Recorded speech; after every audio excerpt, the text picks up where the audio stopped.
Mr. Gilbert? No, I signed in for, but I see we're on, Yeah, you're on the agenda. You're on the public.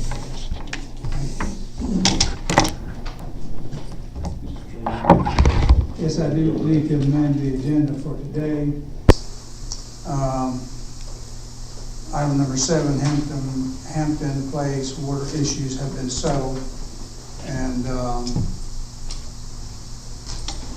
they won't be appearing this evening. Need a motion to amend the agenda. I'd like to make a motion that we eliminate item number 7, Hampton Place water issues on the agenda. Have a second? Any questions? All in favor by saying aye? Aye. All opposed by no? Ayes have it. Republic Service. Linda? Ms. Linda, you come up now.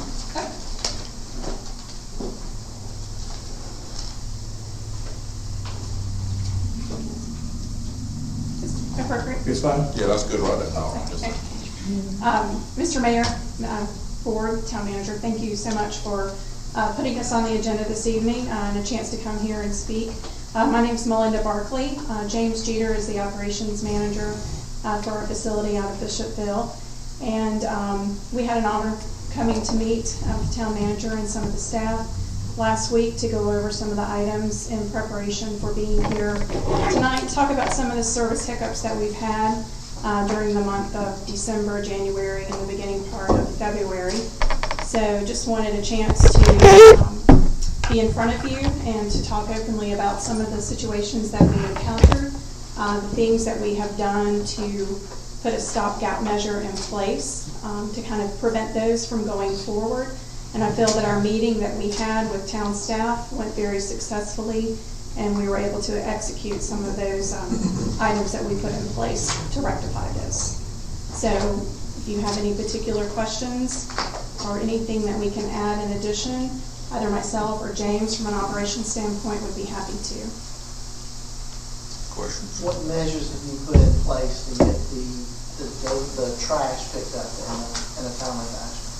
Well, since the week of February the 11th, we have initiated sending 2 units down Monday, Tuesday, and Wednesday, and a 3rd unit on Tuesday, which is your yard waste day, to make sure that the routes are completed.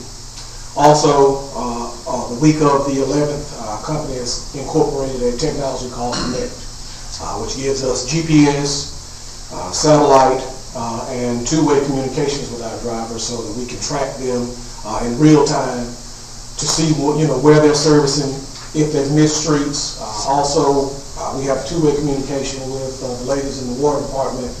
They email or call us when streets have been missed. I can go into the system, check whether or not that driver has been there, update them on that information. If the driver has not, I can let them know in real time when our driver will be in those areas. Will our staff have access to Connect? No, sir. That is a proprietary. What I can do is I generally will send them screenshots with links to the address or the areas in question. Okay. But you do have 2 trash trucks running now, is that correct? That is correct, yes, sir. Thank you. 2 trash trucks would be consistently? Yes. And again, there'll be a 3rd, yard waste is containerized on Tuesday. So again, you'll see a 3rd vehicle on Tuesday. 2 for trash and 1 for your yard waste. If your debris has been changed to Tuesday from Friday? Yes, ma'am. I was under the impression when they delivered the containers out, I think in January, the date went from Friday to Tuesday. And some of the benefits for that, where we were servicing you on Friday and it got late in the day and the truck was full, by the time they went to dispose of the material, they were not able to come back to the route. So you were going over the weekend. So the need was to move it to a Tuesday. Should that occur, we still have Wednesday to do the backfill. What can we do when the container box is full and you put it in the bags beside the box? Typically, how we do with our subscription services, our customers pay to service 1 90-gallon container. But we know that after holidays, Thanksgiving, Christmas, they have some additional trash out. As a we do that as an exception to the rule and not the rule. But if customers do have some additional trash out, our drivers, because they're an automated fleet, we don't have any guys hanging off the back, so they would have to get out, switch sides, load it into the can, run it up the side of the truck and bring it back down. So we like to make that the exception and not the rule to service anything additionally outside of the container. But yes, ma'am, they have been instructed when they see that to try to clean it up. And one of the benefits of the Connect system that James spoke about earlier, it gives us the flexibility to actually timestamp and photo those situations so that we're able to convey that over to the town, and perhaps we can either look at adjustments or we can look to educate that particular customer on some of the provisions that are available.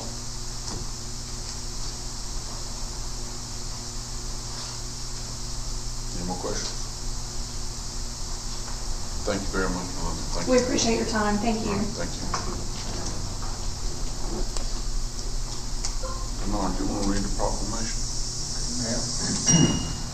Proclamation by Town of Kingstree for 2019 Disability Awareness Month. Whereas more than 500,000 South Carolina residents and families are impacted by severe lifelong disabilities, including autism, head injuries, spinal cord injuries, intellectual disabilities, and related disabilities without regard to race, culture, geography, age, sex, or economic class. And whereas people with lifelong disabilities are protected citizens, neighbors, and family members deserving of respect and opportunities for economic self-sufficiency, independence, and personal growth. And whereas the South Carolina Department of Disabilities and Special Needs and the Williamsburg County Disabilities and Special Needs Board work with families to provide support services that promote independence and inclusion. And whereas we owe a special debt of gratitude to the caregivers who selflessly provide physical, emotional, and spiritual support to our residents with disabilities and special needs. And whereas the 2019 observance of Disabilities Awareness Month celebrates the successful partnership between people with and without disabilities and increasing improvement of people with disabilities in education, employment, and community service, our community activities. Now, therefore, I, Darren Tisdale, Mayor of Kingstree, in the great state of South Carolina, do hereby proclaim March 2019 as Disabilities Awareness Month in the town of Kingstree. I need a motion to accept the proclamation. I move that we accept our proclamation for the 2019 Disabilities Awareness Month. Second. Second. Any questions? All in favor by saying aye. Aye. All opposed by no. Ayes have it. Bernard, how about the fair housing resolution? This is a resolution, an annual resolution that's done by the council regarding fair housing. Whereas the town of Kingstree desires that all its citizens be afforded the opportunity to attain a decent, safe, and sound living environment. And whereas the town of Kingstree rejects discrimination on the basis of race, religion, color, sex, national origin, disability, and/or familial status in the sale, rental, or provision of other housing services. And whereas the state of South Carolina enacted the South Carolina Fair Housing Law in 1989, and whereas April is recognized nationally as Fair Housing Month. Now therefore be it resolved that the town of Kingstree does hereby designate April as Fair Housing Month. I need a motion to accept the fair housing resolution. The Spirit of Common Law, I make a motion to accept the 2019 Fair Housing Resolution. No second. Second. No questions. All in favor by saying aye. Aye. All opposed by saying no. Ayes have it. Mr. Chambers.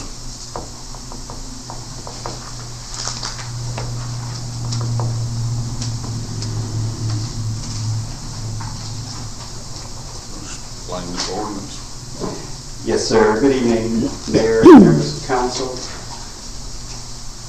In the ordinance update in 2010, multifamily dwellings was added to the highway commercial zoning district because at that time there was a shortage of houses and an extended list for those wanting affordable housing.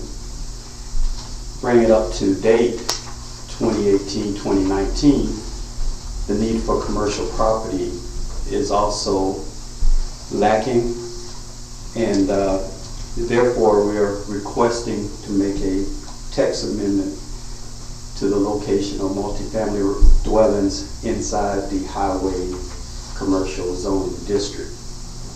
With that, if you all will refer to page 4-9 in the stapled packet, if you have one. Presently, highway commercial zoning allows multifamily dwellings to be permitted by right.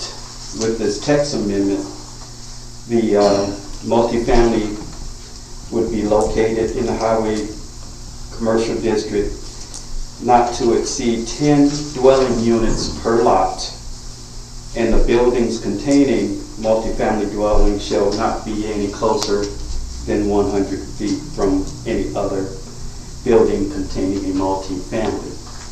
This will eliminate a large scale, presently what we have being constructed now, plus what was constructed a few years ago.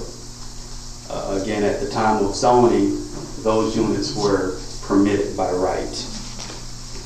Now, if you refer to page 4-2 of the same staple pamphlet, and to your far left, you will see multifamily dwelling.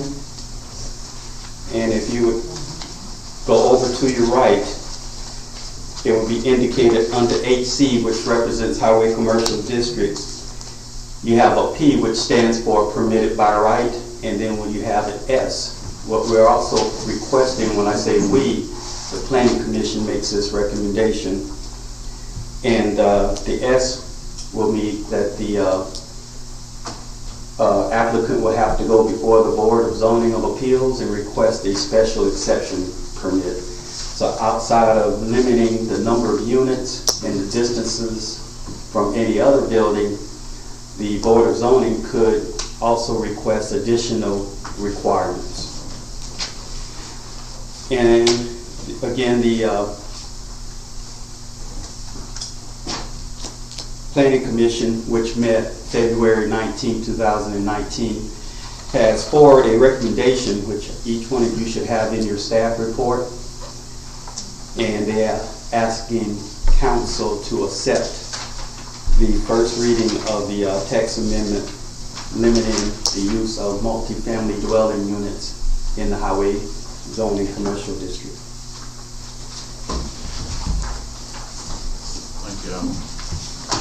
Just hold tight, we got one more to do. I need a motion for the first reading of ordinance 2019-03. I move that we accept ordinance 2019-03 as stated. I have a second. Second. Floor is open for any questions or discussion.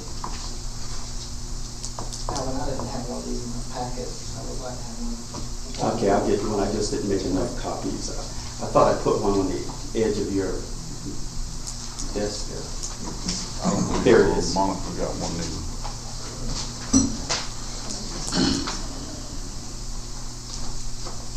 Any more questions? Lenore, you'll make a roll call on this? This is a roll call vote for the first reading of ordinance 2019-03. Councilwoman Butterworth, Yes.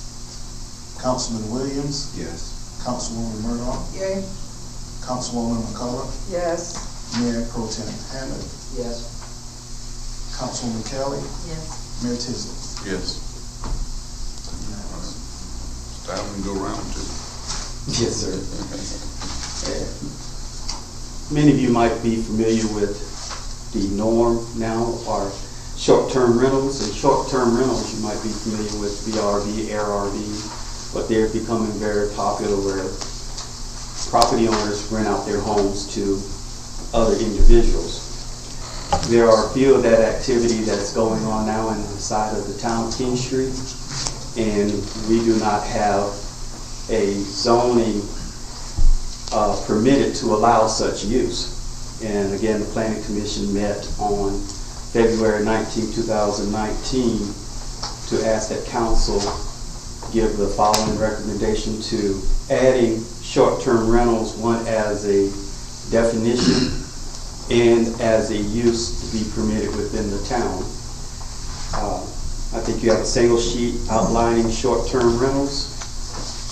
And these short-term rentals are different from a bed and breakfast, is that the owner is not required to occupy the dwelling, but the dwelling is required to be a single family dwelling. Also, short-term rentals will not be operated as a motel or hotel. And the definition that's requested, short-term rentals will be those leased for a term less than 30 days. And it will be occupied by no greater than 6 adults and not to create a nuisance. In short, the total number of occupants in the dwelling shall not exceed 6 adults.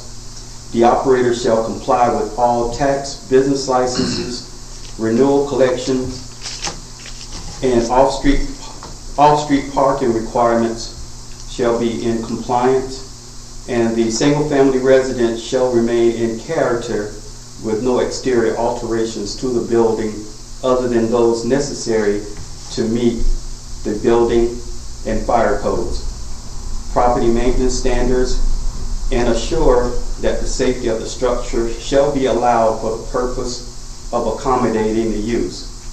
The architectural integrity and the arrangement of the existing interior spaces shall be maintained, accepted, and as the requirements, and occupants shall not create a nuisance greater than the normal activities extended to the usual experience of the average residential occupancy in the district.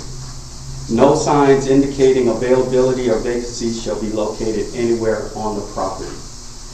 It is requested that these units be located in the R10, R8 zoning district and not allowed in the commercial districts. Thank you, Mr. Chairman. I'll look for a motion for the first reading of ordinance 2019-04. Mr. Mayor, order I'd like to make a motion to approve the ordinance 2019-04. Second. Floor is open for any questions or discussion.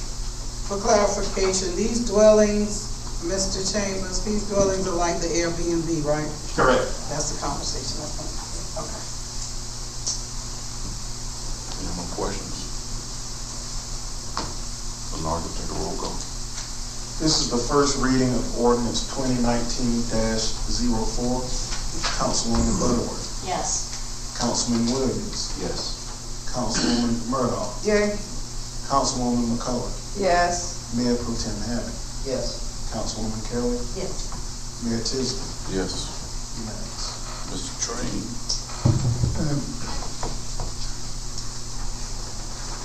This is the day that I've been talking about for 2 years now. We've had several committee meetings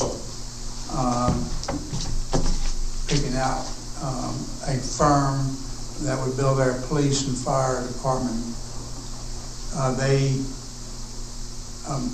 We had 6 firms apply for it. And I think the first meeting we had, we eliminated 3.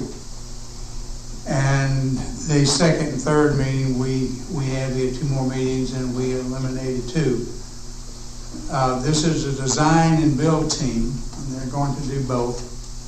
The committee accepted Mastern Construction Company as their builders for our new department. We have them here. We have 3 of them here, Chris Murr and Gary Brown and Ashley Baker. here, and they're going to make a small presentation to us. We're glad to have them. I thank the mayor and several people of the committee called for resumes and this type thing. And like I said, out of the 6 of them, Mashburn floated to the top. And so we appreciate that.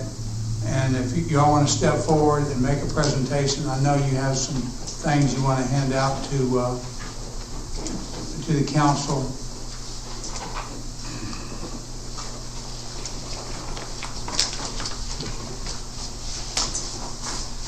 Chris Muir, I'm with Mashburn Construction. You know, we look forward to moving forward with this and really appreciate the opportunity. You know, we're ready to get moving. We're ready. I'm Gary Brown with Goforth Brown and Associates. We're the architects, that part of the team. So we have started somewhat in a vacuum, the design. We're passing out some of these early thoughts. This is not to be confused with the final design at all. We're still getting into it, just beginning to seriously collect that. But you can see from the schemes that Ashley's passing out that we've got a good start on it. We have done a good bit of investigation as far as seeing what you have, and we've talked to some people so far, so we know generally what you want, but we've got time and room now to refine that. So we've put together this scheme, and Mashburn has put together a price reflective of this scheme. This is a little bit different than what we came to the interview with. The design splits the departments on either side of the big bay area where the vehicles will be. But just so you can sort of be with us as we begin the process, we wanted to hand these out so you get an idea of the scope of the project. If you have any questions, we'll certainly entertain those. Ashley Baker is our lead architect on this. She's the project manager, so she knows this inside and out. We've been tweaking it pretty well consistently since we started, so it'll continue to change and improve as we get more information. Gary, did you bring a rendition of the front of the building? Or? Well, it's changed with this new. Dramatically, yes. It has, and this has been a moving target since we met. We had a elevation from the original scheme that had both departments on one side, but it's been moving so consistently we have not done a new elevation, but we can send you that. It's on the boards now. So we could have something to look at. Okay. We'll email you something and we know it's just going to be a rendition, and it can change, and we know that everything here can change. But we appreciate you bringing it. It gives council an idea of what we're trying to do, and we appreciate that. Well, thank you, and we would like to say we appreciate the trust you've put in us in the team, and it's an honor to work with Kingstree. So we've got you pretty well surrounded geographically with our engineers and the construction firm, the design firm. We're all local, from Florence to the beach, Charleston, Columbia. So it's a good fit. We look forward to working with you, and we appreciate you selecting local. Anybody have any questions of where we're at right now? I got one question for my chief, and I know he can't ask it right now. He just wants to know when you're going to start. You aren't ready to start, are you? I think y'all have been looking for this for a while. That's my question. I haven't heard nothing but good things. I called the resumes, and everybody bragged on y'all tremendously. Thank you. Everything was good. And your office out of where? Mashburn, our corporate headquarters in Columbia, and then we have Myrtle Beach and Charleston. So we're all around you. And actually the superintendent that would be on this, he lives in Kingstree. So. Right, that's the day-to-day person. He actually lives here, so he's the best superintendent that I've seen that y'all have. He's a great one. He's been around many years. So. Yeah, he's well seasoned, and we are out of Florence. Goforth Brown and Associates. How long will it take once we get started and we made all the preliminary decisions? What's the build time? Build time, we're looking between 6 to 7 months. Is where we're thinking it'll come in at. It just depends on how quickly design is and when we can get the process of submittals all worked out. But that's what we're seeing right now. What's that next step? what's the next step we will be taking? We'll have to meet with you again and firm up the design. The big thing is design, so they can get that all back to me, and then I can get proper pricing through all the subcontractors and do what I can to get it well under, your needs. Yeah, from our first meeting, we took input from that meeting, the interview, and then we had that phone conference last week. So we rolled each new step of new information we've rolled into the design, but we need to sit down around the table really with you at this point with what we have. This is, I think, as close as we've come so far as what you're looking for, but we need input to refine it and ask a few questions. We internally developed a few questions already, so. But Mashburn has a lot of forces, even though they're local and a good South Carolina firm, they've got a lot of manpower, so they're ready to hit this running. And we've got the staff in place to take off with it too. We've already been through a lot of the thinking time. It's a matter of getting the questions answered and putting it together. I'm sure y'all have built fire departments in the past and police departments. I was asked a question if you had any experience in building. I believe y'all can build anything that it can be designed with enough money. Yes, sir. Yes, sir. And there are a lot of questions that will really indicate the money. A lot of money-oriented questions as we go. So we will, being a design build kind of delivery, we're talking to the people working the numbers as well as the design. So we'll make a lot of those decisions and make recommendations to you. We'll make the decisions with you. But we've done a lot of fire stations and EMS centers on both sides, construction and our firm. So we've done it before. Some of the quirky things that we can anticipate, like oil water separators and things you might not be, aware of until you actually do a few. We're already looking at having to do those. So. Any questions? Thank y'all. Thank you very much. Thank you again. Thank y'all. Appreciate it. I need a motion to accept Mashburn. I move that we accept Mashburn Construction as our builder for the new police and fire station. Second. There ain't no questions. No. Nard, take a roll call. This is a roll call vote to accept Mashburn Construction as the builder for the new police and fire station. Councilwoman Butterworth. Yes. Councilman Williams. Yes. Councilwoman Murdoch. Yay. Councilwoman McCullough. Yes. Mayor Pro Tem Hammond. Yes. Councilwoman Kelly. Mayor Tisdale. Yes.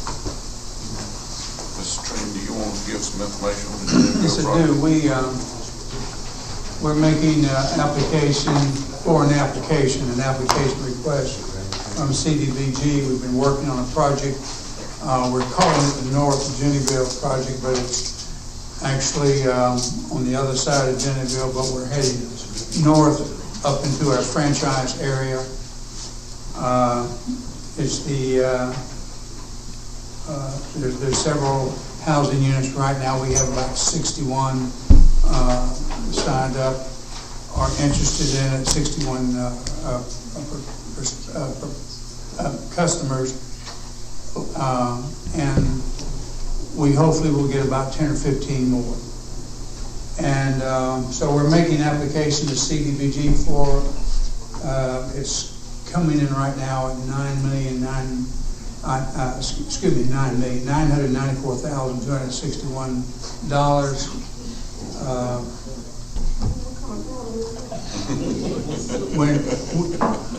We are planning for the future. It's less than $1 million.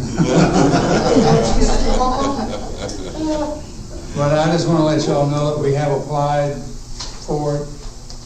And like I said, we have people interested, but we have a franchise area north of Highway 527. It goes to the Cades Road and the Cades Crossroads. There are a lot of people out there, but they are not, the houses are not that close together. But we we need to get started somewhere. And as we are running our main lines, we have 10-inch mains, and I think a 12-inch main running off of a 12-inch main that we have going down 527. But these things are going north.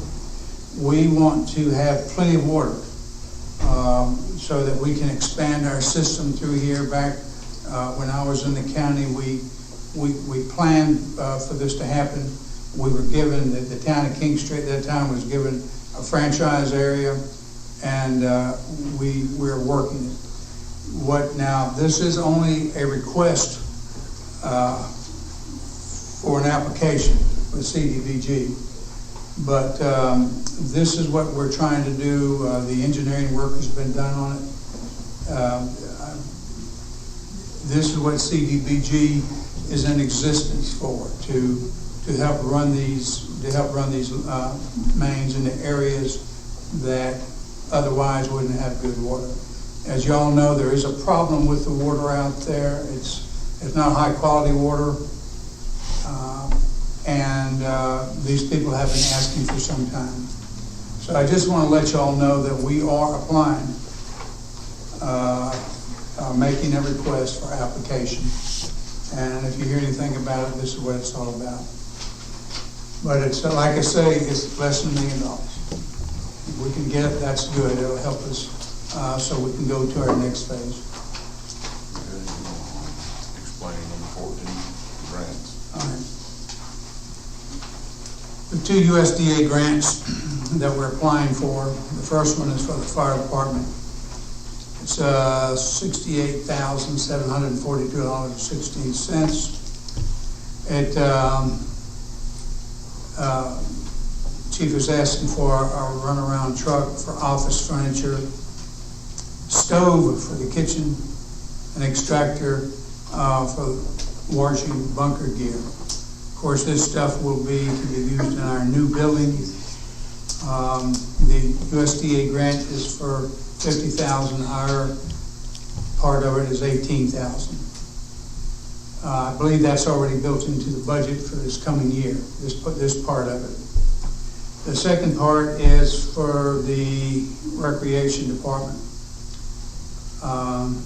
They needed some LED lighting for the gym, a new gator run around, a field rake, and training room furniture. The total of this grant is $58,724.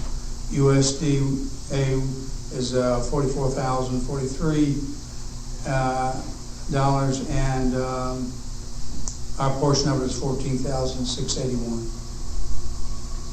You need a vote to accept both Yes. grants. Okay. I need a motion to accept these grants. I move that we accept both USDA grants as outlined by Mr. King for fire and rec departments. And a second. Second. There ain't any questions? Just a quick question. There was discussion before about another baseball field? Yes. Is that we're this, working or? on that. That is separate. We have a bid for Musco lighting, and we are also looking for donations to build our field. We need about $60,000. We think that we can get that. The Musco lighting, we believe we know where the money is for that also. So we are moving ahead. It's on our agenda. Y'all should be hearing more about it in the very near future. So this grant doesn't cover anything? No, this is different. Some of that money can be handled through a PRT. We also want a walking track around our recreation center. We think that can be done through PRT money. So, but the ball field itself is on the agenda, is high up on the agenda, and as I said, that we will be dealing with that once we get a little bit more information. Any more questions? Bernard, take a roll call. This roll call vote is to authorize the application process for a USDA grant as mentioned by the town manager.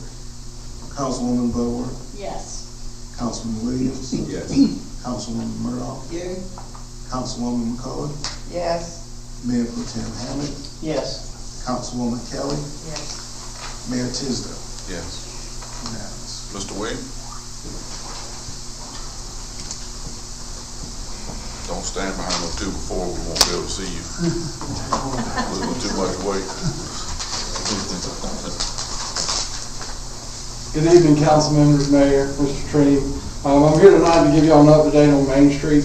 We have a lot of exciting projects taking place. This Thursday night coming is our downtown dine-around event. This event is a fundraiser that we are doing to raise money for a downtown mural in the future. It's a progressive dinner.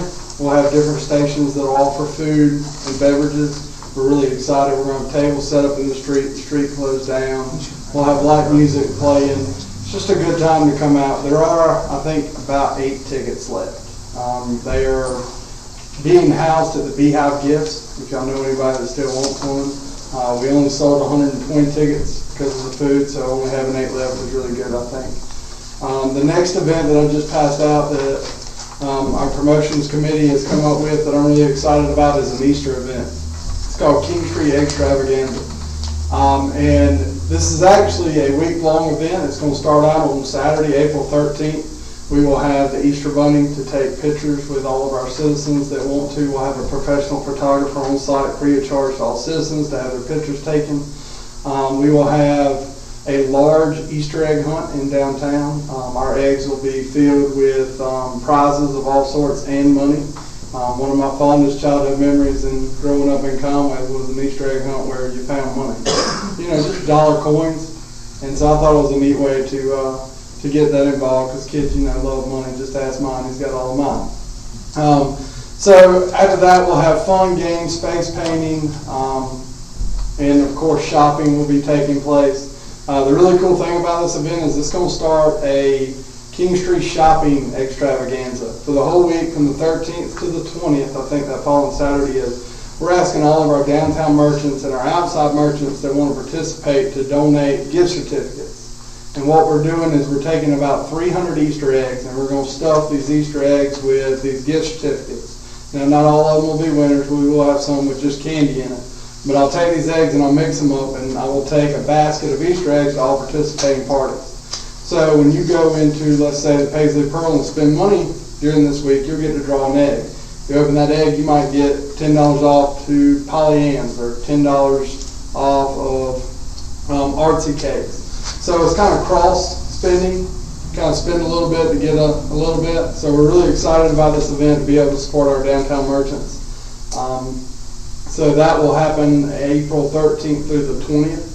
And of course, our May, June, July, and August Kingstree Live events, we're still working on finalizing our bands. We're really excited about those events. August will be our back to school bash where we will once again give out roughly 500 book bags full of school supplies like we did last year. So we're excited about those events. We are working really heavily on our Kingstree Farm to Table event. I think it's going to be called the King's Table. That is still set for September 21st. We're working with some local chefs and farmers now to arrange that. Tickets will go on sale soon.